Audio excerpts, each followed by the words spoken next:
One of my followers on Twitter tagged me in this post, and I know some of y'all be like, Torian, how do you manage to put yourself through having to do these kinds of stories? As crazy as they are, I'm used to it by now. That's like asking the guy who used to talk about unsolved mysteries, how does he do it week after week? Or ask someone, how can they go into the job field of wanting to work in a morgue? Like, you get used to it after a while. And the reason why I'm saying that is because this story right here is not only disturbing, disgusting, and heartbreaking at the same time, but it's also a testament to how weak this so-called justice system is. Now, in this case, this could shatter, well, I'm not going to say shatter, but it could put a crack in that whole white privilege thing.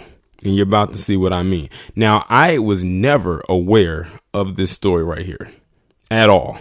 Otherwise, it would have been an update. I never heard of the story until today. So in this picture, you see a man by the name of Somorie Moses, who is currently 43 years of age. And next to him is a picture of his girlfriend. Now, I don't know what her name is yet, but hopefully they mention it in the article. And a couple years ago, this man literally cut up his girlfriend to pieces, scattered her body all over the place, but her head was detached and left in the freezer, where of course it was found, and he was just sentenced to prison, and not even nearly for the amount of time that he should have received for this crime. This man only got 4 years in jail for mutilating his girlfriend and placing her head in the freezer. He literally is like the black Hannibal Lecter. I don't know if he ate any of her, but the fact that he did that, that's cannibalistic alone. In 4 years, I don't know what state this is in, but we about to get into it. And also, by the way, they said he was a pimp, but this was the girlfriend. The Brooklyn pimp, so this was in New York, who was convicted last year of dismembering his prostitute girlfriend and keeping her head in his freezer, was sentenced to 4 to 8 years in prison on Friday after hearing a statement from the victim's family in which they branded him an evil monster. Somorie Moses, age 43, was convicted in November of negligent homicide for the January 12, 2017 killing of 32-year-old Leandra Foster and concealing her dismembered corpse, disposing of portions in a Bronx trash dump, and keeping others in his freezer. But a Brooklyn jury let Moses, a registered sex offender who went by the handle Sugar Bear, skate on a second-degree murder charge when it handed up its verdict, which means he can spend no more than 8 years in prison for his ghoulish deed. This is in New York, y'all. I can only believe that this is happening because this is an election year. I said New York is trash. I mean, I have family members up there. I have people I went to school with, but their court system up there just in that state is absolute garbage. Remember, I just did a video where you had this guy who was a serial bank robber and had been convicted 4 times and released 4 times. Now you got this guy who cut up this woman and dismembered her body and put her head in the freezer, and all he got was 4 years when 8 years was the max. That was still too low. Brooklyn Supreme Court Justice Ruth Shillingford gave Moses 2 to 4 year sentences on each count and told Moses she hopes he will end up doing the longest possible sentence. Wow, 4 long years. That means he'll be out in 2024. He'll be out before he turns 50.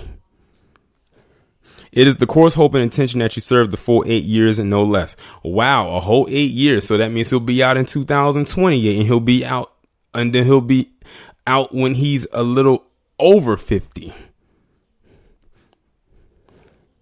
They make it seem like he's getting life, the way that they're phrasing it. Shillingford also said that when Moses took the stand in his own defense during his 3-week trial, he calmly discussed emotionally and physically abusing Foster and threatening to kill her. The admission with respect to the physical abuse that he rained down on her as if it's of course part of the game is part of what you do. The judge said, I suppose that served to dehumanize her when you took 4 hours to decapitate and destroy her. After Shillingford meted out her sentence, Assistant District Attorney Sabiha Madney read a victim impact statement from Foster's family in which they said they are left with Foster's final moments of agony and terror. She was reduced to the girlfriend of an evil monster, the statement said. Moses, dressed in a white t-shirt and tan jail-issued pants, did not visibly react to the sentence. He answered no ma'am when Shillingford asked if he had anything to add.